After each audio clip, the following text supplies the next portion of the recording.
The Syrian prison known as the infamous prison, also referred to as Saydnaya, located 30 kilometers north of Damascus, has long been a symbol of the darkest chapters in the country's history.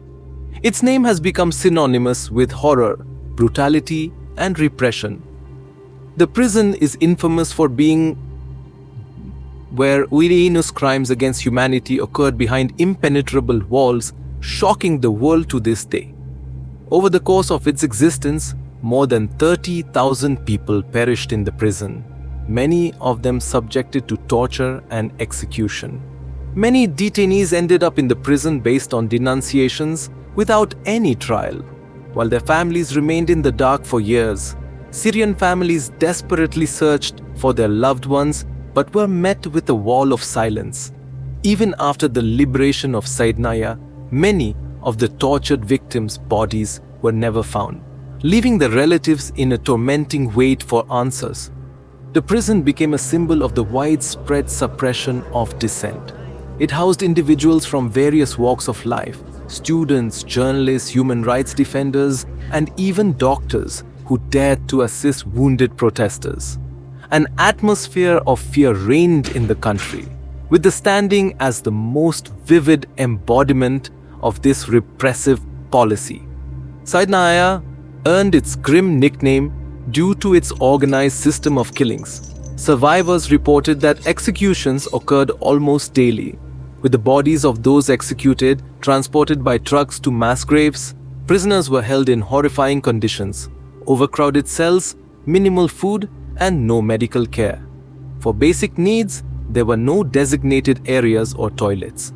Inmates were often forced to use plastic bottles, buckets, or corners of their overcrowded cells. Such conditions quickly became a source of infections and additional suffering. Many died from starvation, infections, and illnesses. Some former guards admitted to receiving clear instructions to eliminate undesirables and to use executions as a tool of intimidation. Every night, groups of prisoners were taken from their cells and sent to so-called night courts, lasting no more than a few minutes. The sentences were usually final death by hanging or firing squad. Testimonies from former inmates and prison staff reveal shocking methods of torture employed at Saydnaya: systematic beatings until unconsciousness, suspension by the arms causing dislocations, electric shocks to the most sensitive parts of the body, simulated executions to break the prisoner's will, and psychological abuse, including forcing inmates to participate in the torture of their peers. Prisoners suffered from constant water and food shortages. Many were crammed into cells designed for far fewer occupants, leading to the rapid spread of infections. Inmates recall complete isolation. They were cut off from the outside world and deprived of the ability to even communicate with their cellmates, which severely impacted their mental health. Some prisoners were forced to choose between torturing their comrades or facing execution themselves. Such methods were aimed at destroying human dignity, turning detainees into living corpses. One survivor, Mustafa Hassan, recalled, "Every day in Saydnaya was hell. We lost track of time and didn't know how many of us were left. It was a place where human life meant nothing." One of the most harrowing aspects of Saydnaya was the mass executions. According to Amnesty International, between 2011 and 2015, night courts were held weekly, after which dozens of prisoners were hanged in the prison's basements. There was no official judicial process. People's fates were decided in mere minutes. The bodies of the deceased were dumped into mass graves near the prison. Many prisoners didn't even know why they had been arrested. No formal charges were brought against them, and their families were not informed of their whereabouts. After the executions, the bodies were not returned to their families, making it impossible to hold funerals. This added to the suffering of their loved ones and heightened the atmosphere of fear in society. The world first took notice of Saydnaya in 2017, when former detainees began sharing their stories en masse. International human rights organizations conducted independent investigations, documenting the crimes committed in the prison. Their reports contain thousands of pages of testimonies, photographs, and other evidence of systematic human rights violations. A pivotal moment came with the release of Amnesty International's report titled Factory of Death. It compiled testimonies from more than 80 individuals, including former inmates, guards, and lawyers. This document became crucial evidence for initiating international tribunals. After the fall of Bashar al-Assad's regime in December 2024, rebel forces liberated thousands of detainees from various prisons across the country, including Saydnaya. Freed prisoners recounted inhumane detention conditions and years of obscurity.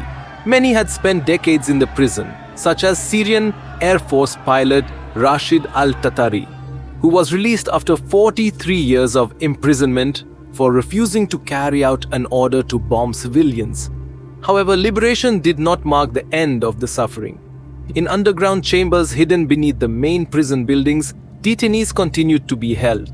Rescue operations conducted by the White Helmets revealed that many prisoners were in critical condition due to prolonged deprivation of food, water, and light. To access these hidden underground chambers, rescuers used grinders, jackhammers, and other specialized tools to cut through metal doors and concrete walls. These efforts enabled them to reach prisoners who had spent years in complete isolation, enduring relentless torture. Survivor stories are shocking in their brutality. They speak of forced cannibalism, sexual violence, and sophisticated torture methods that turned their lives into a living nightmare. Yet the liberation of Saydnaya became an important symbol of hope for Syrians and the world. This prison will no longer serve as an instrument of terror. Today, the international community faces the task of achieving justice for the victims.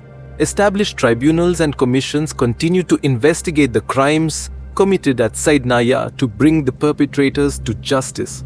This work is vital not only for restoring justice but also for preventing such tragedies in the future.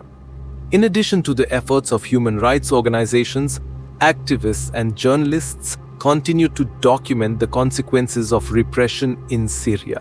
Many hope that the publication of these accounts will help not only to achieve justice but also to prevent similar crimes in the future.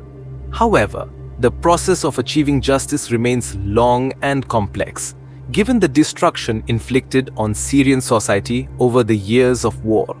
Thank you for reading and supporting us. Follow us, leave a like, and stay tuned.